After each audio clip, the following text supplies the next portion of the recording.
안녕하십니까? 네. 한 주간 잘 지내셨습니까? 네. 한 주간 동안 하느님과 사랑의 만남 잘 하셨는가요? 네. 예. 저번 주 강의 끝나고 어떤 신자분이 저한테 오셔서 지금까지 제가 기도했는 것이 다 끝입니다. 이렇게 말씀하시는 분이 계셨어요. 너무 형식적으로 또 양쪽으로만 많이 바쳤다. 그러면서 아이고 지금까지 잘못했습니다라고 이렇게 말씀하시는데 그렇지 않습니다. 예, 주님께 기도를 드렸다는 그 자체만으로 이미 마음이 밑바탕에 깔려 있는 겁니다. 주님께 향한 마음이 전혀 없지 않습니다. 주님을 향한 마음이 있기 때문에 아이고 오늘 또 기도 드려야지. 물론 너무 빨리 드리고 양적으로 형식적으로 자기 중심적으로 그렇게 들었다 하더라도 주님을 향한 마음은 이렇게 밑바탕에 어느 정도 이렇게 있습니다. 그래서 지금까지 들으셨던 기도도 아주 주님께로 잘 올라갔으리라 생각합니다. 다만 지금부터라도 좀 더 마음으로 정말 기도를 드릴 수 있다면 더 우리의 기도가 주님께로 많이 올라갈 것이라는 이야기입니다. 그래서 실망하지 마시고 지금부터라도 열심히 그렇게 기도해 주시면 감사하겠습니다. 정말 중요한 것, 기도에 정말 중요한 것, 살아계신 하느님을 제가 삶 속에서 마음으로 만나는 것입니다. 이것만 잘 생각하시면 됩니다. 살아계신 주님을 내 삶 속에서 만나는 것. 이것이 제일 중요합니다. 주님은 분명히 살아계시고 우리와 함께 하십니다. 이러한 주님을 내가 만날 수 있으면 가장 훌륭한 삶의 기도가 됩니다. 아이고 보이지 않는 분을 만나러 가니까 참 힘듭니다. 참 마음으로 하려고 하는데 느껴지지도 않고 보이지도 않고 그래 참 힘듭니다 라고 이렇게 생각하실 수 있을 것 같아요. 맞습니다. 보이지도 만져지지도 느껴지지도 않는 분을 삶 속에서 매일 만나고 정말 마음으로 만나는 거 쉽지 않습니다. 그러면 보는 것만으로도 보이는 주님의 형상을 통해서라도 주님을 만나시면 됩니다. 예를 들면 집에 가면 적어도 십자가 하나씩은 걸려있죠. 벽에. 여기도 십자가 있지 않습니까? 하루에 십자가를 한 몇 번 쳐다보십니까?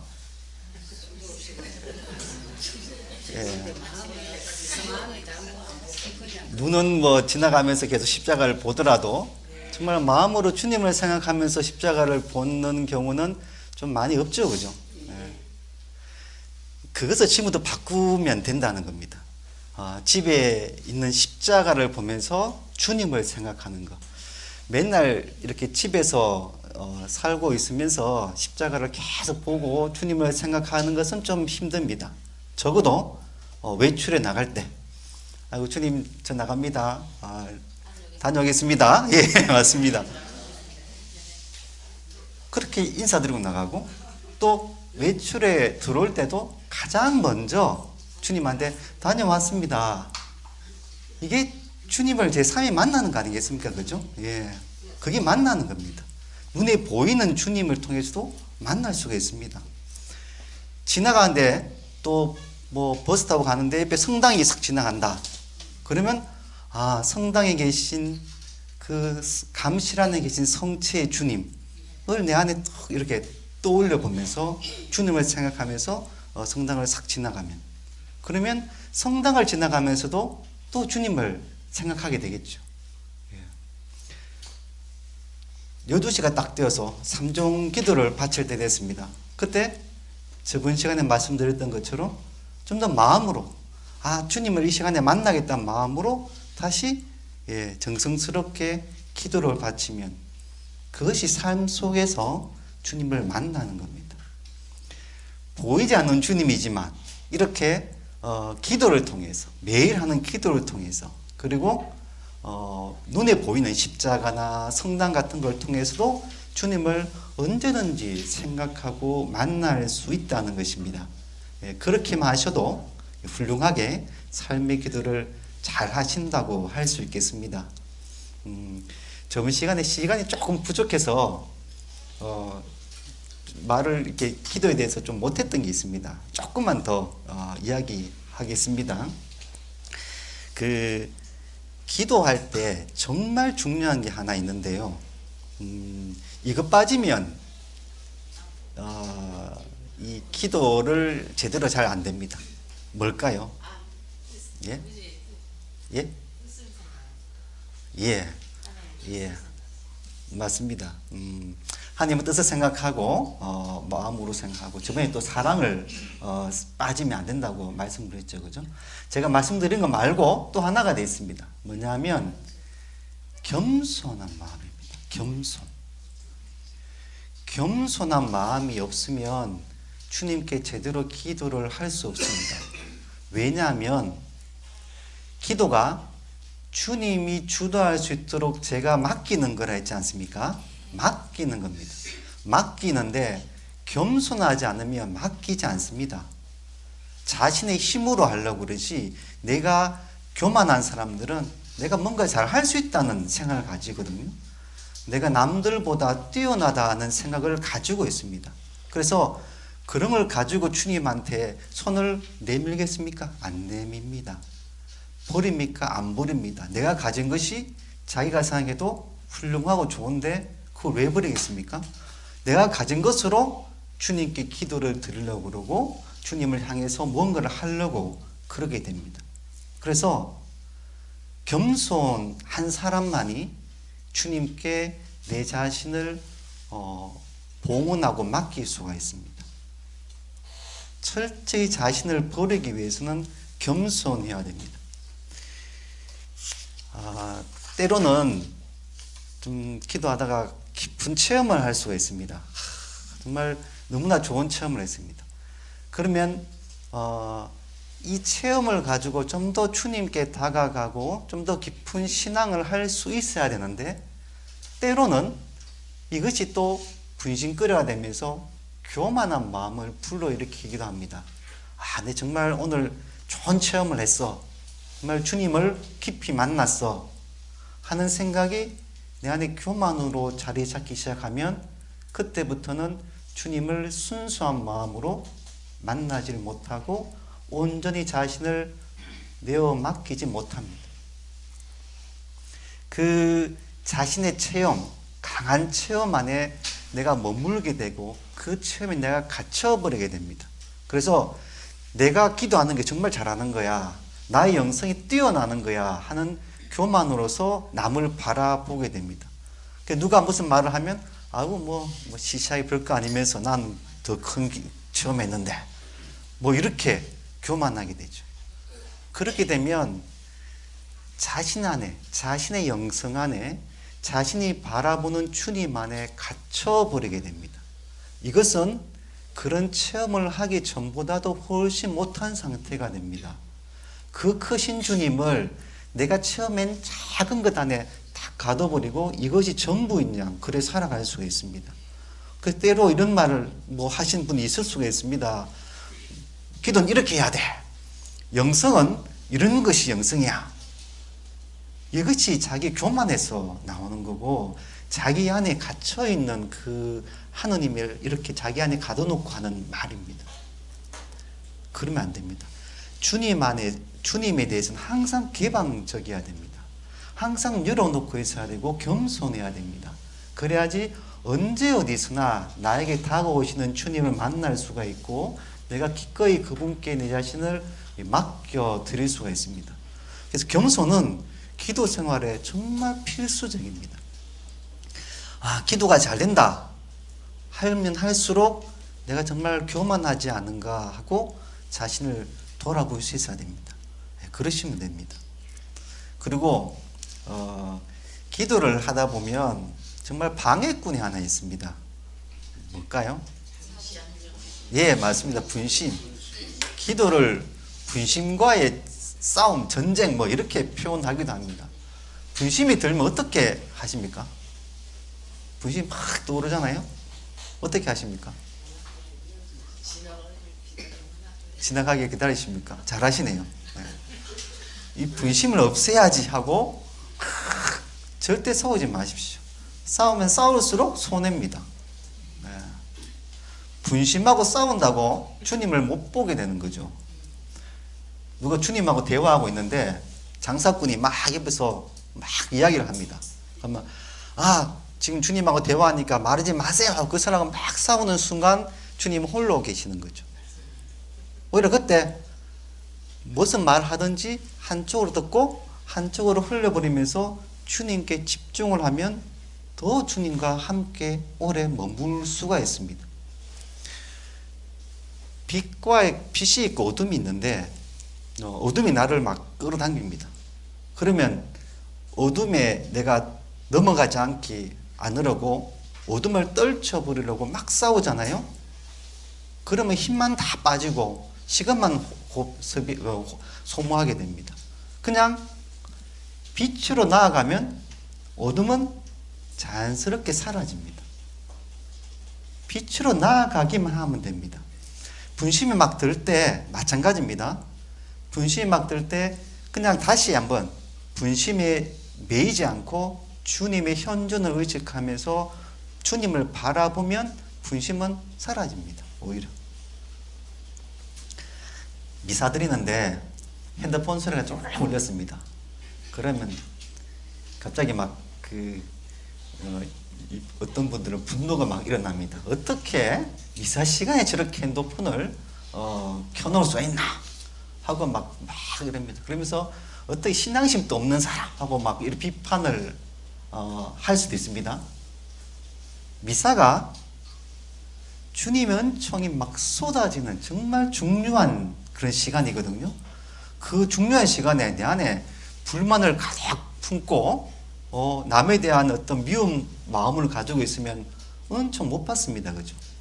오히려 빨리 그 핸드폰 소리를 잊어버리고 다시 미사에 집중하는 것이 더 많은 은총을 받게 됩니다. 똑같은 이야기입니다. 분심에 머무르게 되면 주님을 바라보고 주님과 함께하는 시간을 뺏기게 됩니다. 어둠에 머물게 되면 빛으로 다가가는데 힘이 듭니다. 우리 삶이 모든 것이 마찬가지입니다. 유혹거리가 막 생기고 나쁜 생각이 막 들 때 그것을 떨치려고 노력하기보다 아예 그냥 주님을 바라보시면 자연스럽게 나쁜 생각들이 없어집니다. 왜 나쁜 생각이 들까? 난 왜 이것밖에 안 될까? 자책하면서 나쁜 생각을 떨치려고 하는 그 시간보다는 주님을 바라보는 시간이 훨씬 우리에게 유익하다는 그런 말씀입니다. 그렇게 잘 기도해 주시면 되겠습니다. 근데 간혹 기도하다가 신부님 전 기도가 너무 안 됩니다. 어떻게 해야 됩니까? 라는 분이 계십니다. 기도는 저번 시간에 충분히 말씀드렸다시피 주님께서 주시는 은총을 내가 받으면 정말 기쁘게 감사드리는 거고 주시지 않으면 못 받는 것입니다. 내가 주님께 할 수 있는 것은 주님께서 은총을 주실 때 내가 잘 받아들일 수 있도록 마음의 준비를 하는 거, 이게 내가 하는 거죠. 그래서 주님께 맡기려고 내 자신을 비우는 거, 이것이 내가 하는 겁니다. 그 명상을 잘 하시는 분들은 자신을 비우면 마음의 평화가 이렇게 느껴진다라고 이야기합니다. 맞습니다. 비우면 비울수록 마음의 평화를 느낄 수가 있습니다. 이것은 우리가 할 수 있어요. 근데 비운 다음에 주님이 주시는 참된 평화, 주님의 평화는 주님이 주시지 않으면 받을 수가 없습니다. 그래서 기도가 잘 된다 안 된다고 판단하는 것도 우리 자신이 뭔가를 기도를 하려고 하는, 주도하려고 하는 그런 마음이 있다는 겁니다. 그냥 그 시간만으로도 아무것도 못 느껴도 괜찮습니다. 주님을 생각하고 머물렀던 그 시간만으로도 충분히 좋은 시간, 주님께 드리는 좋은 기도 시간이 됩니다. 이 시간을 내가 주님께 봉헌한 것 아닙니까? 그것도 훌륭한 기도입니다. 그래서 기도의 어떤 결과를 바라보기보다는 그 과정, 얼만큼 주님께 머무르기 위해서 내가 비웠는가, 이것이 중요한 겁니다. 그 다음에 주님이 주시면, 뭔가를 주시면 감사합니다 하고 받아들이고, 주시지 않으면 그냥 그 자체만으로도 정말 좋은 기도였다고 생각하시면 됩니다. 이렇게 기도는 전적으로 주님께서 주도하셔야 됩니다. 그죠? 그래서 다른 표현으로 말하면 주님의 은총을 내려주시지 않으면 우리가 아무것도 받을 수가 없습니다. 그래서 이 은총이라는 이 말은 전적으로 주님께서 주도하시면서 우리에게 주시는 무상의 선물입니다. 이걸 통해서 우리가 정말 기쁘게 살아갈 수가 있습니다. 아우구스티누스 성인은 모든 것이 은총이다 라고 고백합니다. 본인이 이렇게 세상을 살아보면서 모든 것이 은총이구나 하고 자연스럽게 그렇게 고백을 하게 되었습니다. 근데 진짜 맞는 것 같습니다. 모든 것이 은총이라는 것을 느끼게 됩니다. 그리고 우리가 삶 자체가 이미 은총 속에 머물러 있다는 것을 신앙생활을 하면서 더더욱 느끼게 됩니다. 근데 내가 은총 속에 머물러 있다는 것을 내가 인식을 하고 살아가면 정말 신앙생활은 기쁘고 행복하게 됩니다. 근데 내가 은총 속에 있다고 생각하지 않으면, 아니면 의식도 못하면 신앙생활은 그때부터 형식적이고 의무적으로 바뀌게 됩니다. 그래서 은총 속에 내가 있다는 것을 한번 깨닫는 시간을 오늘 한번 마련해 보려고 합니다. 그래서 오늘 주제가 은총의 생활이라고 잡아봤습니다. 얼마나 우리가 은총 속에 머물고 있는지 한번 이 시간을 통해서 느껴보시면 좋겠습니다. 우리 그리스도교는 정말 철저한 사랑의 종교라고 할 수 있습니다. 우리 인간은 하느님을 알지 못했습니다. 하느님이 어떤 분인지 몰랐습니다. 전적으로 하느님께서 당신이 모든 것을 드러내 보여주셔서 우리가 하느님이 어떤 분인지를 알게 되었습니다. 이스라엘 민족이라는 한 민족을 하느님이 선택하셨고, 그 민족을 통해서 어떻게 살아야지 행복한 삶인지, 주님의 뜻에 맞는 삶인지를 몸소 보여주셨습니다. 그래서 하나님이 이런 분이구나라는 것을 알게 되었죠. 안 그러면 모릅니다. 근데 수많은 예언자를 통해서 당신을 드러내셨지만 결정적으로 우리에게 당신의 모습을 드러내셨던 사건이 있습니다. 그것이 뭐겠습니까? 예수님의 강생입니다. 예수님이 이 세상에 오신 거, 결정적으로 하느님을 세상에 드러내셨습니다. 그리고 예수님이 십자가에 못 박혀 돌아가시면서 당신이 왜 이 세상에 당신을 드러내셨는지, 왜 당신 아들을 보내셨는지를 분명하게 보여주셨습니다. 하느님이 우리에게 당신을 드러내신 이유는 바로 십자가 안에서 해답을 찾을 수 있습니다. 당신께서 얼마나 우리를 사랑하고 계시는 자, 이것을 보여주시는 겁니다. 그리고 어떻게 해야 우리가 참다운 행복의 길을 걸을 수 있느냐, 어떻게 해야 영원한 생명을 얻을 수 있는지, 또 그 길을 마련해 주시기 위해서 당신을 드러내셨고 당신 아들을 세상에 보내주셨습니다. 우리가 다 알고 있는 사실인데 이 자체가 얼마나 큰 은총인지 우리는 잘 생각하지 않습니다. 예수님은 하느님이 주신 가장 큰 은총입니다. 그만한 은총은 있을 수가 없습니다. 당신의 아들을, 세상을 만드신 창조주께서 한낱 피조물인 인간의 모습, 육을 가진 인간의 모습으로 당신 아들을 보내셨다는 것은 얼마나 우리를 사랑하시는지 모릅니다. 엄청난 사랑이 그 안에 담겨 있습니다. 그리고 그 아들을 통해서 우리를 영원한 생명의 길로 이끌어 주셨다는 것, 그 길을 마련해 주셨다는 것은 정말 큰 사랑, 말로 표현할 수 없는 큰 사랑입니다. 그것이 바로 은총입니다. 은총에 대해서 좀 더 이제 좀 구체적으로 한번 보겠습니다. 그 은총이란 용어를 용어는 그렇게 중요하지는 않습니다만 그래도 한번 보겠습니다. 한자로 이렇게 씁니다. 아마 다 아실 겁니다. 은총.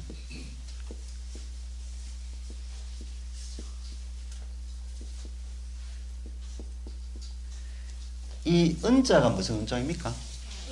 은혜 은자, 그죠, 그죠? 은혜 은자가 맞는데 또 다른 의미가 되어 있습니다. 사랑할 은자도 됩니다. 은혜 은자, 사랑 은자도 됩니다. 총자는 뭔 총자일까요? 총자도 이것도 사랑입니다. 사랑. 사랑할 총자입니다. 사랑할 은자, 사랑할 총자. 사랑입니다. 예전에는 성총이란 말을 했었습니다. 그죠? 어르신분들은 아마 익숙한 말이겠죠? 성총.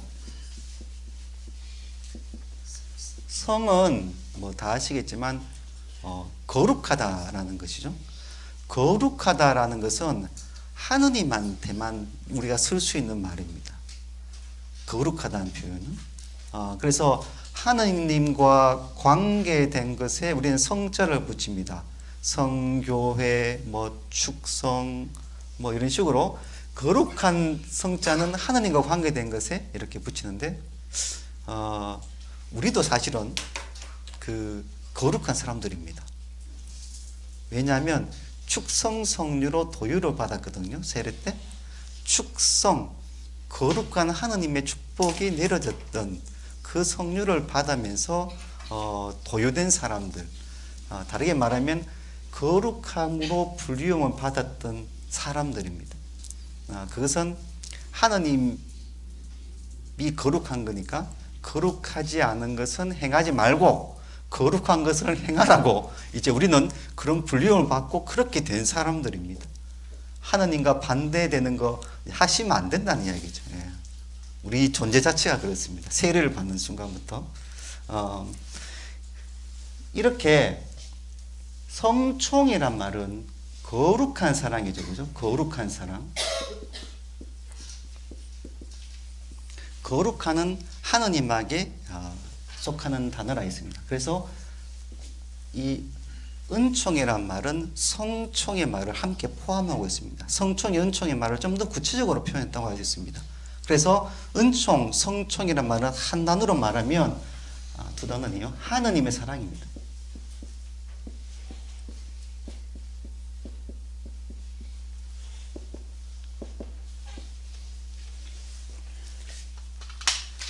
은총이라면 하느님의 사랑 이렇게 생각하면 제일 쉽습니다. 그럼 은총은 언제 내리게 됩니까? 언제 받으셨습니까? 이 질문을 다르게 표현하면 하느님은 언제 우리를 사랑하십니까? 이 표현과 같죠? 언제 사랑하십니까? 언제나 사랑하시죠. 언제나 하느님을 사랑하십니다. 그죠? 우리를 다른 표현을 하면 우리는 언제나 은총 속에 있다는 말과 같습니다. 이걸 가지고 은총을 다양하게 표현합니다. 상존 은총 들어보셨죠? 항상 존재하는 은총. 하나님의 사랑이 항상 머물고 있기 때문에 그 자체가 상존 은총이 됩니다. 또 다른 표현을 많이 하고 있습니다만 이 은총 자체가 우리를 당신의 거룩함으로 이끌어 드립니다. 그 말을 다르게 얘기하면 성화된다라고 합니다. 우리를 당신의 거룩함으로 이끌어 드리는 것, 성화되어 간다. 그래서 이거 보고 또 성화 은총이다라고 이렇게 이야기를 합니다. 이렇게 항상 우리에게 존재하는 은총 존재하지만 때로는 그때 필요할 때마다 도움을 주는 은총이 있습니다. 부모님이 자식을 항상 사랑하지만 필요할 때마다 자식이 필요한 것을 이렇게 더 표현해 주지 않습니까? 이것처럼 좀 더 표현해 주는 이 은총을 도움의 은총이라고 그렇게 합니다.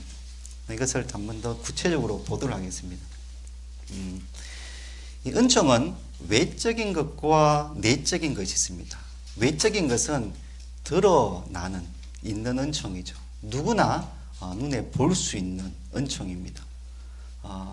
하느님의 사랑이 이 세상 속에 구체적으로 드러나 있는 은총, 교회가 외적인 은총이라고 할 수 있습니다.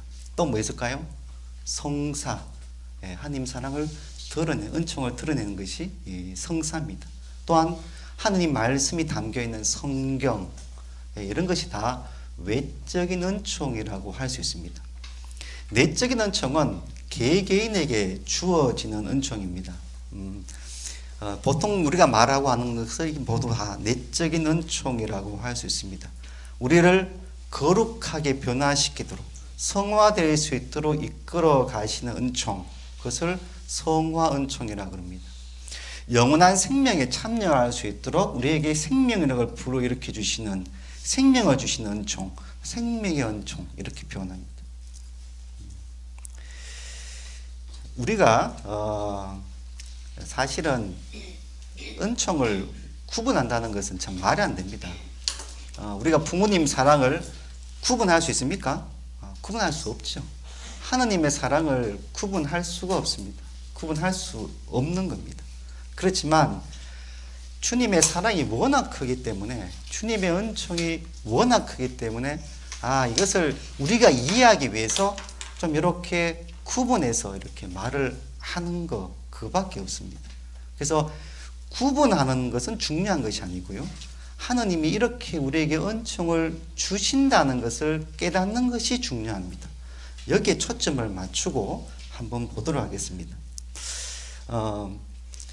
그냥 구체적으로 하나님이 항상 은총이 주어지는 것, 그때그때 도움을 주시는 은총, 이렇게 사실 구분을 합니다. 사실 이것도 뭐 정확한 구분이라 할 수 없습니다. 이렇게 구분을 하겠습니다.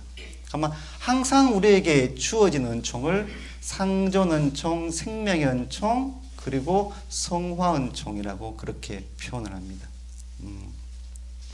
생명의 은총을 제일 많이 요즘에 사용하고 있는데요, 우리를 항상 당신의 생명으로 살리시는 은총이라고 생각하시면 됩니다. 주님의 영원한 생명에 동참할 수 있도록 하는 은총이라고 생각하시면 됩니다. 세례를 받으면서 새롭게 태어났다 그러죠, 그죠? 새롭게 하느님의 생명을 받고 새롭게 태어났다, 이때 주어지는 은총을 생명의 은총이다, 이렇게 표현을 합니다. 세례를 받으면 이제부터 내가 속된 세상의 것에 머물지 않고 하느님의 자녀로서 하느님 안에 머물러야지 하고 살아갑니다. 그죠? 이렇게 하느님 안에 머물러야지, 세속과 반대되어서 좀 더 거룩함으로 주님께로 내가 가야지라고 살아가는 그 생활이 세례를 받은 신자들의 생활입니다. 세속된 것을 끊고 하느님께로 나아가는 것이 바로 거룩함으로 이끄는 성화된다는 겁니다. 이것이 또 성화 은총이라고 말할 수 있습니다. 은총은 하나인데 이것을 생명을 막 부여해 주시고 영원한 생명에 동참시켜 주시는 은총을 생명의 은총이라고 이야기하고, 정말 우리 거룩하게 이끌어가는 은총을 성화 은총이라 이렇게 표현을 하고, 항상 은총이 우리 안에 머물러 있다고 해서 상존 은총, 이렇게 표현을 하는 겁니다. 하나님 사랑은 이렇게 다양한 표현으로 우리에게 다가오지만 결국은 하나님 우리를 너무나 사랑하시고 그 사랑은 항상 우리에게 존재한다, 이거를 잘 알고 있으면 될 것 같습니다.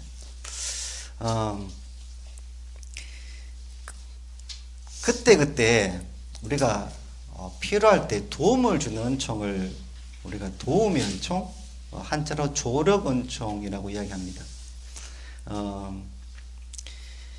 하느님 입장에서는 하느님 사랑이 부족해서 그때 또 필요한 걸 더 주신다, 이것이 좀 맞지 않는 표현이겠죠.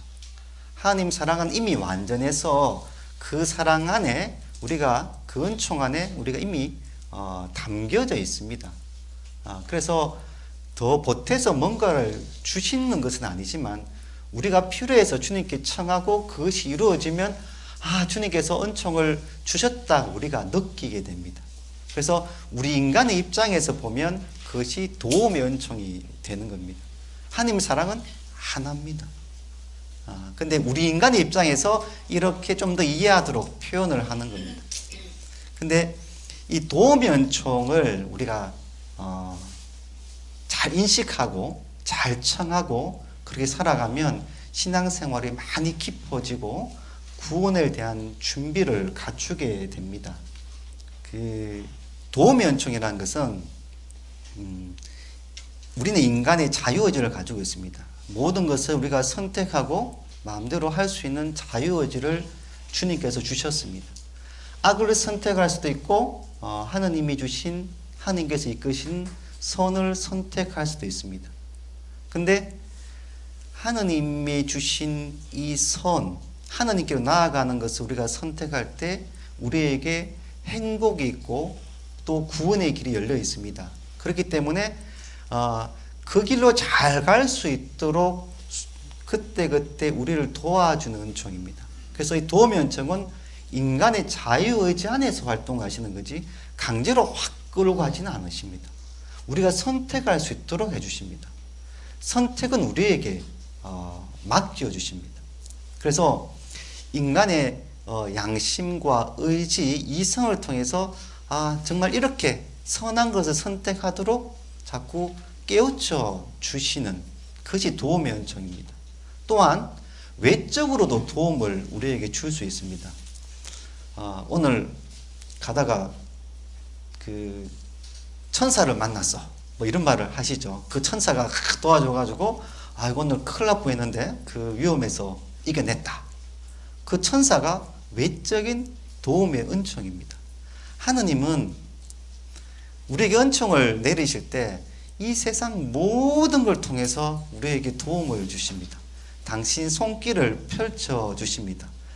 이 내면에 있는 양심이라든지 이성이라든지 의지를 건드리셔서 우리가 이렇게 해야지, 이건 잘못된 거야 하고 느끼게 해서 바른 길로, 성화의 길로 가게도 하시지만 주변의 사람들이라든지 자연 만물이라든지 모든 걸 통해서 또 우리가 깨닫게 만들어서 주님의 길로 걸어가게 만드시기도 합니다. 그래서 이 도움의 은총은 모든 것 안에 다 주어집니다. 친구가 한마디 충고주는 거, 내가 이게 주님께서 이렇게 이끄시는 것일 수도 있다 하고 내가 마음이 열고 들어야 됩니다. 지나가다 만나는 모든 사람들 그리고 일어나는 모든 일 안에서도 주님께서는 우리를 이끌어 가실 수 있다는 것을 항상 염두에 두고 살아가야 됩니다. 어떤 열심한 신자가 낚시를 갔습니다.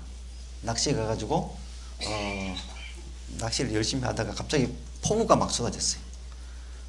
그래서 있던 장소가 고립이 되었습니다. 물이 점점 차오르기 시작했습니다. 옆에 저 밖에 있던 육지에 있던 사람이 고무튜브를 만들어서 끈으로 묶어서 던져주었습니다. 자꾸 나오세요. 이 신자가 아닙니다. 하느님께서 도와주실 겁니다 하고 열심히 기도했습니다. 하느님 도와주십시오. 예. 그러고 있으니까 좀 이따가 119가 착 와서 그 다리 위에서 사다리를 쭉 내려서 빨리 타고 올라오세요 했습니다. 아닙니다. 하느님께서 도와주실 겁니다. 그냥 가십시오. 걱정하지 마십시오. 저는 정말 하느님을 믿는 사람입니다 라고 했습니다. 점점 물이 이제 여기까지 차올랐습니다. 헬기가 탁 왔습니다. 사다리가 줄 사다리가 쭉 내려왔습니다. 빨리 타세요. 그냥 가십시오. 하느님께서 저를 구해 주실 겁니다. 그리고 어떻게 됐을까요? 죽었죠. 죽고 하느님 앞에 갔습니다. 그래서 따졌습니다. 평상시에 그렇게 열심히 기도하고 살았는데 왜 저를 죽이셨습니까?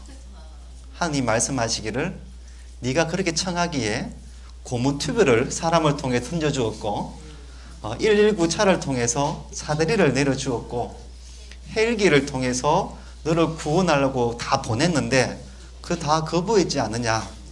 내가 더 이상 뭘 해주느냐? 뭐 이런 말씀을 하셨다고 그런 우스갯소리가 있습니다. 이렇게 우리 주위의 모든 걸 통해서 우리에게 이렇게 주님은 은총을 베풀어 주시고 있습니다. 우리가 정말 가져야 될 것은 뭘까요? 마음을 이렇게 열고 주님의 손길이 어떻게 우리에게 미칠까를 항상 생각해 보는 거겠죠. 그러면 분명히 그분의 손길은 우리 삶 속에 너무나 무궁무진하게 많이 손길이 이렇게 우리에게 와 닿아 있습니다. 그 손길을 잡으면 됩니다. 때로는 양심을 통해서 깨닫기도 하시거든요. 한 번씩 이거 하면 안 되는데 하는 생각이 들 때가 있죠. 이거 주님께서 나에게 알려주시는구나 하고 안 하시면 됩니다. 그런데 그럼에도 불구하고 에이 모르겠다 하시는 것은 주님의 손길을 내가 거부하는 거죠. 그래서 이 주변에서 일어나는 일들 그리고 내 내면에서 일어나는 모든 그분의 손길에 내가 민감하게 이렇게 반응하고 있으면 도움의 은총 속에 머물러 살아갈 수 있습니다. 기도할 때 성령의 은총을 많이 청하지 않습니까? 이 성령의 은총을 청하는 이 모든 것이 도움의 은총을 우리가 청하는 것이라고 할 수가 있겠습니다. 인간이 워낙 나약해서 그냥 이 주는 음식도 잘 못 받아 먹습니다. 영적인 것들은 더더욱 내가 잘 못 받아 먹습니다. 하나님께서 영적인 양식을 다 차려 놓으시고 바로 앞에 놔두고 먹으라 라고 해도 잘 못 먹습니다. 그래서 어떨 때는 때로는 하도 못 먹으니까 입에다 이렇게 넣어 주실 수가 있습니다. 넣어 주실 때가 있습니다. 이것이 도움의 은총입니다. 차려진 밥상은 생명의 은총입니다. 이렇게 이해하시면 더 쉬울 것 같습니다. 도움의 은총도 내가 깨닫지 못하기 때문에 주님께 청해야 됩니다. 내가 주님의 손길을 깨달을 수 있도록 내 눈을 열어주소서 하고 항상 청하는 마음을 가지면 더더욱 도움의 은총을 잘 받습니다. 또한 무엇을 청해야 될 것인가? 이 도움의 은총을 통해서 무엇을 청해야 될 것인가? 도움의 은총은 우리를 성화로 이끈다고 했습니다. 그죠? 다르게 말하면 우리를 구원할 수 있도록 우리를 이끌어 주십니다. 우리의 가장 필요한 것, 가장 중요한 것이 구원 아니겠습니까? 영원한 생명을 얻는 것. 그것을 얻기 위해서 우리가 청해야 됩니다. 세상적인 복은 금방 사라지고 맙니다. 그게 너무 매일 필요가 없습니다. 예수님이 주님의 기도를 가르쳐 주셨습니다. 그 주님의 기도를 가르쳐 주시면서 이렇게 기도하라 하셨잖아요. 그 내용을 보면 모두 우리 구원과 관계되는 겁니다. 하느님 나라가 이 세상에 오게 하소서. 나를 구원하기 위해서 내가 잘못한 일을 용서하듯이 저를 용서해 주소서. 구원받기 위해서 유혹에 빠지지 말게 하시고 악에서 구하소서. 구원받기 위해서 가장 우리가 주님께 매달리고 청해야 되는 것은 현세의 복이 아니라 나의 구원입니다. 그래서 도움의 은총은 이러한 구원을 내가 끊임없이 청하고 바라고 하는 것이 도움의 은총이 되어야 하는 겁니다. 좀 더 구체적으로 도움의 은총을 통해서 극복해야 될 것이 있는데요. 하나는 육체입니다. 육체라기보다는 육체성이라고 하는 것이 더 맞습니다. 나약한 육체성. 우리는 나약한 육체를 가지고 있어서 먹지 않으면 죽습니다. 그죠? 겨울에 입지 않으면 또 죽습니다. 그래서 먹고 입고 가꾸고 하는 것이 이 육신을 보호하고 생명을 유지하기 위한 어떤 행동이죠. 영적인 존재와 다르게 이렇게 우리는 육적인 것에 좀 매여 있습니다. 그러다 보니까 차츰차츰 좀 더 잘 먹으려고, 좀 더 잘 입으려고, 좀 더 잘 가꾸려고 하는 그 욕심이 생겨나기 시작합니다. 이러한 욕심들이 점점 많아지게 되면서 우리가 죄로 빠지게 되는 것이죠. 또 남이 내보다 잘 입으면 질투, 시기심이 나기 시작하죠. 그죠? 이런 것이 이렇게 유혹거리가 되면서 죄로 빠지게 됩니다. 그래서 죄로 빠지는 것이 이 나약한 육신에서부터 조금씩 비롯되었다고 할 수 있습니다. 악이 인간을 그 악의 구렁텅이로 빠뜨리기 위해서 제일 많이 유혹하는 것은 당연하게 인간이 가지고 있는 최고의 약점이겠죠. 그거는 육신의 나약함입니다. 누군가 싸워서 이기기 위해서는 그 사람의 약점을 공격하면 되지 않습니까? 우리 최고의 약점이 이 나약한 육신에서 오는, 좀 전에 말씀드렸던 것처럼 육신을 어떻게 하면 잘 살려보고 가꾸려고 하다 보면 점점 생겨나는 이 욕심들, 죄이기 때문에 이것을 끊임없이 유혹하는 것은 당연한 것입니다. 그래서 악이 가장 많이 유혹하는 것이 우리 육신에 대한 어떤 유혹거리입니다. 좀 더 잘 있기 위해서 물질에 대한 욕심을 막 일으키고요. 세상적인 쾌락에 빠지기 위해서 쾌락적인 어떤 유혹을 계속 일으킵니다. 그래서 이러한 유혹이 악에서 비롯되었다는 것을 깨닫는 것도 유혹을 벗어나는 길이라고 할 수 있습니다. 두 번째는 세상 것에서 멀어지는 겁니다. 세상 것이 바로 앞에서 육적인 욕망을 채워나가기 위한 것들이 다 세상적인 것이죠. 그래서 같은 말입니다.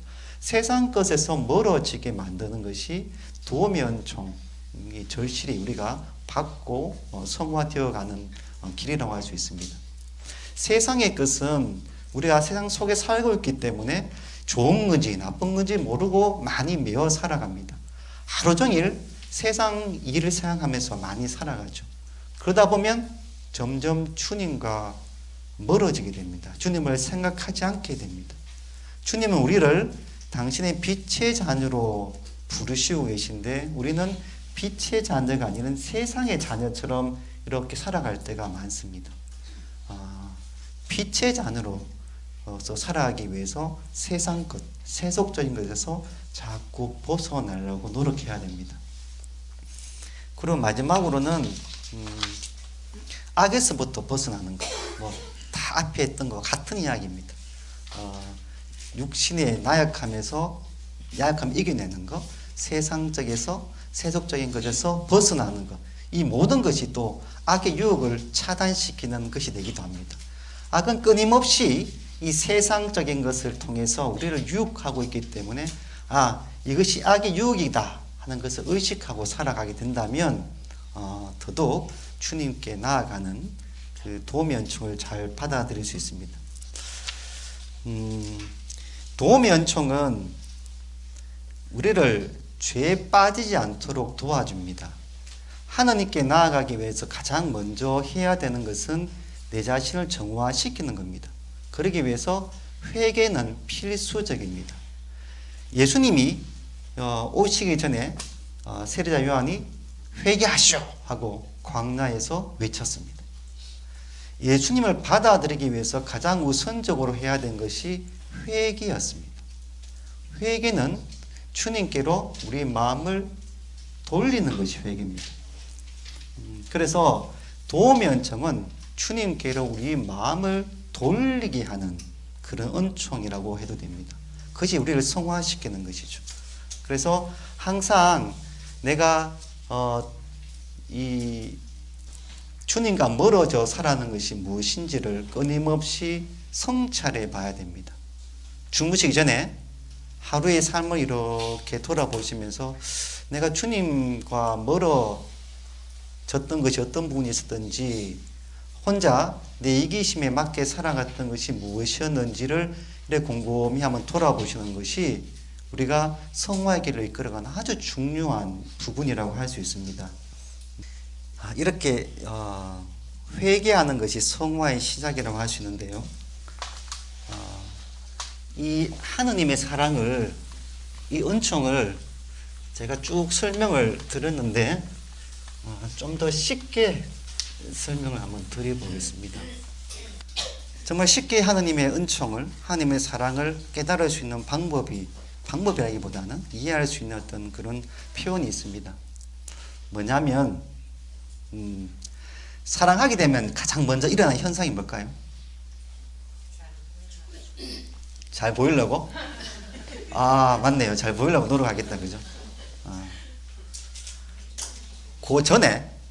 그 전에 뭐가, 사랑하는 사람이 누구 생겼다. 마음이 드는 사람이 생겼으면 내가 어떻게 될까요? 예, 맞습니다. 예, 하여튼 뭐 다 맞습니다. 가장 먼저 사랑하는 사람이 생기면, 그 사람 보게 됩니다. 처음에. 보게 되면서 함께하고 싶게 되고, 뭐, 한번 잃어버리죠. 가장 우선적으로 보는 것부터 시작하죠. 내가 본다는 것은 그 사람에게 관심을 가진다는 겁니다. 예. 봐야지 관심이 들어가지, 보지 않으면 관심이 들어가지 않습니다. 봐야 됩니다. 보는 겁니다. 하느님이 우리를 어떻게 보고 계실까요? 정말 사랑하고 계시다면 우리를 정말 끊임없이 보고 계십니다. 한순간도 빠뜨리지 않고. 어느 정도 하나님 우리를 보고 계셨냐면, 제가 그린 그림을 한번 딱 보시면 이렇게 보고 계시는구나 아실 겁니다. 이 그림이 뭔지를 아시면 야, 정말 여기 오신 분들은 다 똑똑하신 분만 오신 것 같습니다.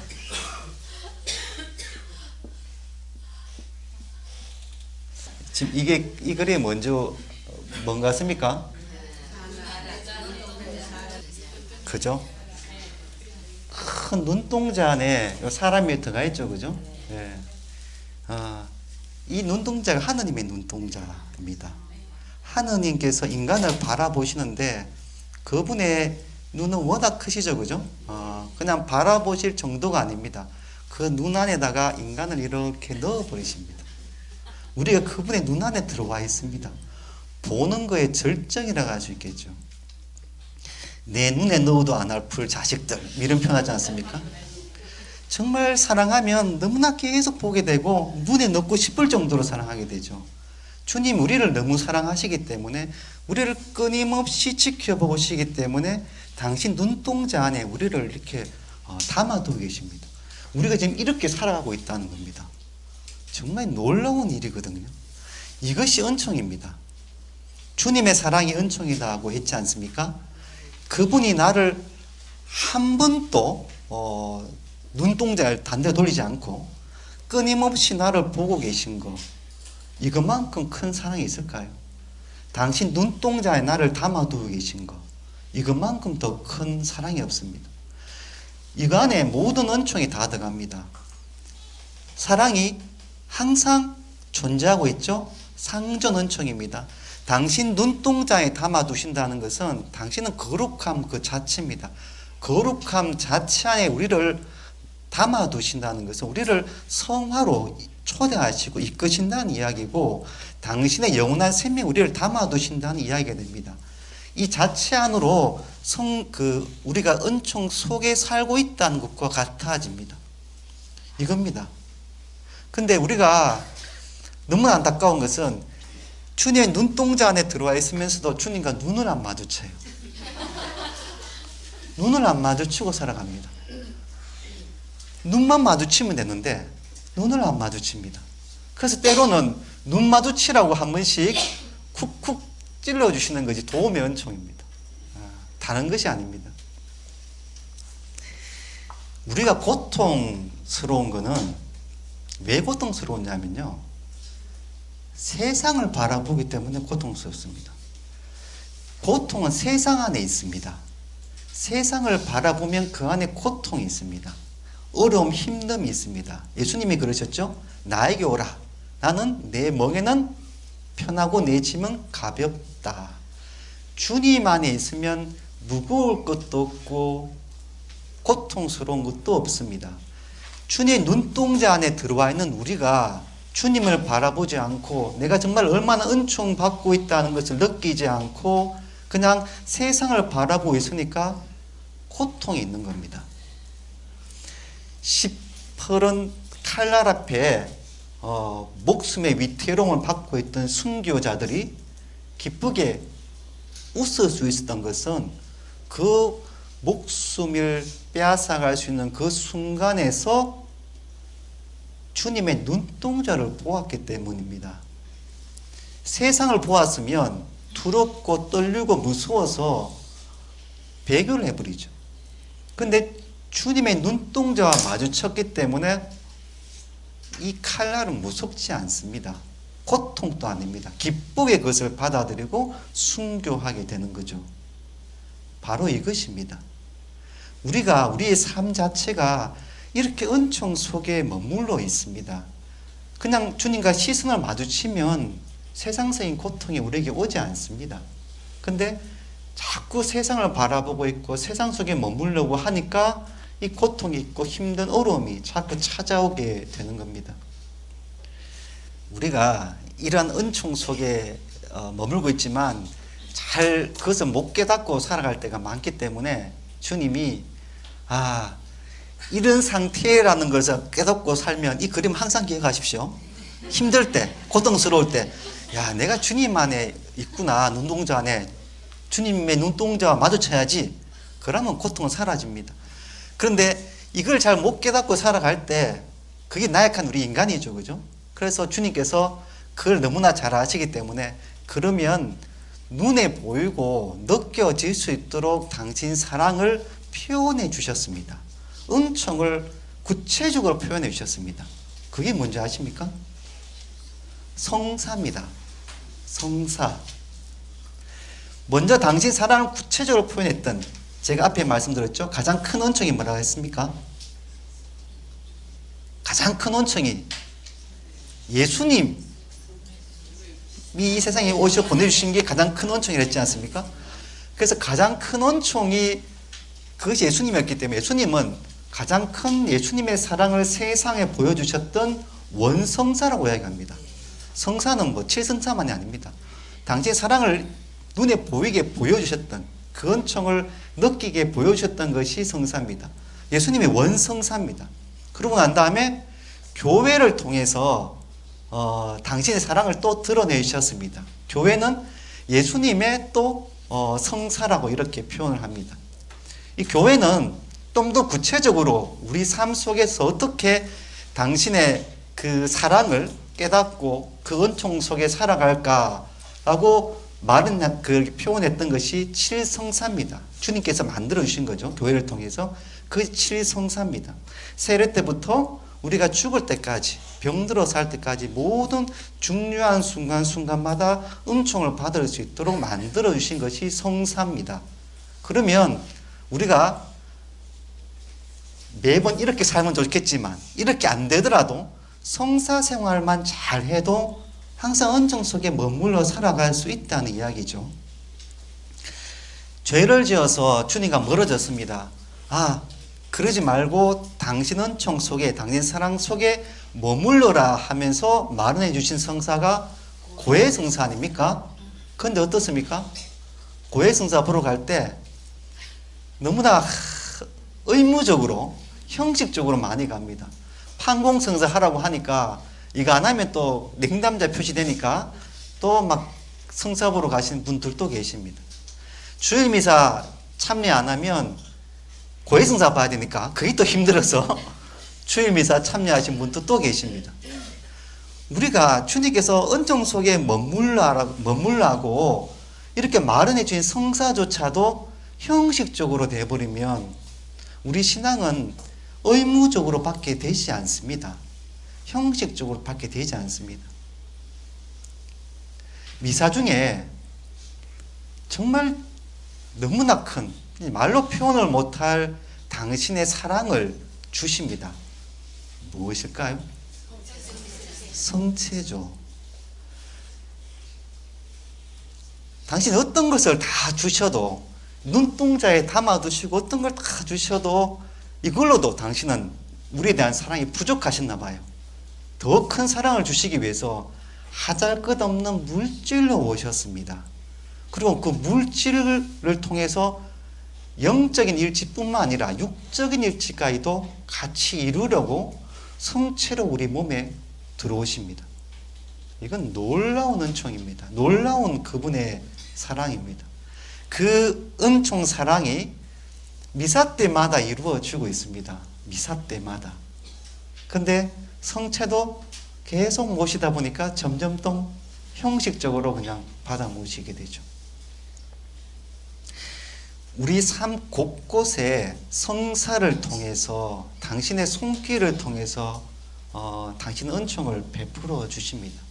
이 은총, 주시는 은총만 그냥 넙죽넙죽 받아만 먹어도 우리는 너무나 행복한 사람이 됩니다. 내가 은총 속에 머물러 있느냐 있지 않느냐가 내 신앙생활이 의무적으로 형식적으로 살아가느냐 아니면 기쁘게 살아가느냐가 좌우됩니다. 우리가 얼마나 은총 속에 머무는지 모릅니다. 곳곳에 은총이 쏟아져 있습니다. 미사는 은총의 절정이라고 할 수 있고요. 성사를 통해서 은총을 언제나 주시고 계시고 우리가 만나는 모든 사람, 살아가는 모든 삶 속에서 은총을 주시고 계십니다. 그 은총을 이렇게 내가 은총 받고 있는 존재구나.